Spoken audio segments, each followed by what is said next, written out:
Hi all, welcome to electrical എൻജൂസ് ഓൺ. അപ്പോൾ PSC വീണ്ടും നിങ്ങളെ ഞെട്ടിച്ചിരിക്കുകയാണ്. അതായത് 2025 വിളിച്ച എല്ലാ നോട്ടിഫിക്കേഷൻസിന്റെയും 2026 ടെൻഡേറ്റീവ് എക്സാം ഡേറ്റ് എന്നിത് PSC പബ്ലിഷ് ചെയ്തിട്ടുണ്ട്. ശരിക്കും പറഞ്ഞാൽ 2025 വിളിച്ച അസിസ്റ്റന്റ് ഇലക്ട്രിക്കൽ ഇൻസ്പെക്ടർ, അതേപോലെ കുറെ ലൈൻമാൻ, അതേപോലെ ഇലക്ട്രീഷ്യന്റെ ഒക്കെ ശരിക്കും പറഞ്ഞു കഴിഞ്ഞാൽ ഇപ്പോഴായിരുന്നു കലണ്ടറിലായിരുന്നു വരേണ്ടിയിരുന്നത്. പക്ഷെ അതിന്റെ അവർ കുറച്ച് നേരം 2025 തന്നെ അവിടെ ഇത് എക്സാം കണ്ടക്ട് ചെയ്തു. ഇനിയിപ്പം നമുക്കിപ്പോ മെയിൻ ആയിട്ടുള്ളത് വെച്ചാൽ കുറെ ലൈൻമാൻ ഉണ്ട്, അതേപോലെ ഇലക്ട്രീഷ്യൻ ഉണ്ട്, KW ഇലക്ട്രീഷ്യൻ ഉണ്ട്, പിന്നെ നമ്മുടെ സബ് എഞ്ചിനീയർ ഉണ്ട്, ഓപ്പറേറ്റർ ഉണ്ട്, ലീഗൽ മെട്രോളജി ഇൻസ്പെക്ടർ ഉണ്ട്, ട്രെയിനിങ് ഇൻസ്ട്രക്ടർ ഉണ്ട്. അതൊക്കെയാണ് നമ്മൾ മെയിൻ ആയിട്ടുള്ള എക്സാം എന്നാണ് ഞാൻ മനസ്സിലാക്കുന്നത്.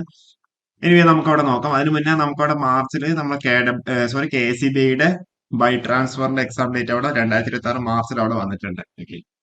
അതേപോലെ ഇതിൽ ശ്രദ്ധിക്കേണ്ട ഒരു വേറൊരു കാര്യം എന്താണെന്ന് വെച്ചാൽ ഈ ഒരു ടെന്റേറ്റീവ് കലണ്ടർ പ്രകാരം നവംബർ, ഒക്ടോബർ, നവംബർ, ഓക്കെ. അപ്പൊ സെപ്റ്റംബർ, ഒക്ടോബർ, നവംബർ ആകുമ്പോഴത്തേക്ക് എല്ലാ ഡേറ്റും ഇതുവരെ വിളിച്ച എല്ലാ 2025 വിളിച്ച എല്ലാത്തിന്റെയും ഷെഡ്യൂൾ ഈ നവംബറിനുള്ളിൽ തീർന്നുണ്ടാവും.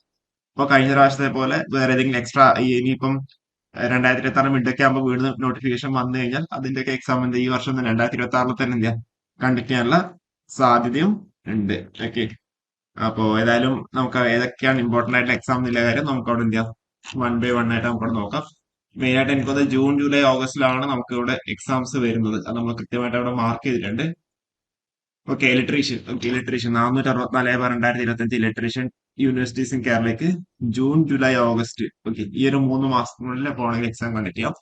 ഈ ഒരു ടെന്റേറ്റീവ് കലണ്ടർ പ്രകാരം തന്നെയായിരുന്നു നമ്മൾ എക്സാംസ് എല്ലാം കണ്ടക്ട് ചെയ്ത് കഴിഞ്ഞ പ്രാവശ്യം 2025 നോക്കി കഴിഞ്ഞാൽ മനസ്സിലാവുന്നുണ്ടോ. ഈ ടെന്റേറ്റീവ് കലണ്ടറിനുള്ളിൽ തന്നെ എന്ത് എക്സാം ഡേറ്റ് അവിടെ വന്നിട്ടുണ്ട്.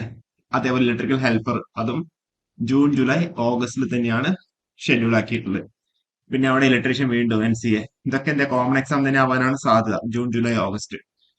ഇനി ഇപ്പോഴത്തെ ട്രെയിനിങ് ഇൻസ്ട്രക്ടർ ഇലക്ട്രീഷ്യൻ ബൈ ട്രാൻസ്ഫറും ഉണ്ട്, ഡയറക്റ്റും ഉണ്ട്. രണ്ടും എന്ത് ഈ ജൂൺ, ജൂലൈ, ഓഗസ്റ്റ് എന്ന് പറയുന്ന ടൈം സ്പാനിൽ തന്നെയാണ് അവരവിടെ കണ്ടക്ട് ചെയ്യാൻ ഉദ്ദേശിച്ചിരിക്കുന്നത്. ഓക്കെ. പിന്നെ വീണ്ടും നമ്മുടെ KW ഇലക്ട്രീഷ്യനും June, July, August. Electrician animal husbandry June, July, August. അതേപോലെ electrical line helper June, July, August. പിന്നെ നമ്മളുടെ lineman PWD June, July, August. ഈ ഒരു ടെന്റേറ്റീവ് മന്ത് തന്നെയാണ് അവർ എന്ത് ചെയ്തിരിക്കുന്നത്, ഷെഡ്യൂൾ ചെയ്തിരിക്കുന്നത്. ജൂൺ, ജൂലൈ, ഓഗസ്റ്റിലാണ് ഇലക്ട്രീഷ്യൻ പോസ്റ്റുകളെല്ലാം അവര് ഷെഡ്യൂൾ ആക്കിയിട്ടുള്ളത്. ഓക്കെ. June, July, August. അതേപോലെ ഇനിയിപ്പോ പറയുകയാണെന്നുണ്ടെങ്കിൽ ഓഗസ്റ്റ്, ഒക്ടോബറിൽ നമുക്കവിടെ okay inspector of legal metrology 613/2025 category number August, ഒക്ടോബറിലാണ് അവിടെ ലീഗൽ മെട്രോളജി ഇൻസ്പെക്ടർ അവിടെ ഷെഡ്യൂൾ ആക്കിയിട്ടുള്ളത്. അതേപോലെ KW ഓപ്പറേറ്റർ 735/2025 ഓഗസ്റ്റ്, ഒക്ടോബർ കാലയളവിലാണ് അവരവിടെ ഷെഡ്യൂൾ ആക്കിയിട്ടുള്ളത്. August, October.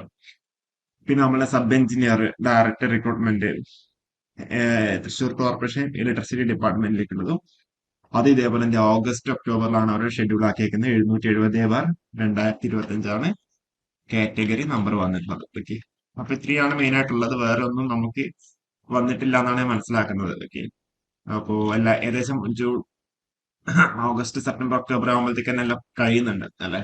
അപ്പോ നിങ്ങളെ സൈഡിൽ നിന്ന് അവിടെ മാക്സിമം എഫേർട്ടും കാര്യങ്ങളൊക്കെ എടുക്കുക. ലൈൻമാൻ ആണെന്നുണ്ടെങ്കിലും അതുകൂടാണ്ട് സബ് എഞ്ചിനീയർ ആണെന്നുണ്ടെങ്കിലും പിന്നെ നമ്മളുടെ ലീഗൽ മെട്രോളജി ഇൻസ്പെക്ടർ ആണെന്നുണ്ടെങ്കിലും KW ഓപ്പറേറ്റർ ആണെന്നുണ്ടെങ്കിലും ഓക്കെ.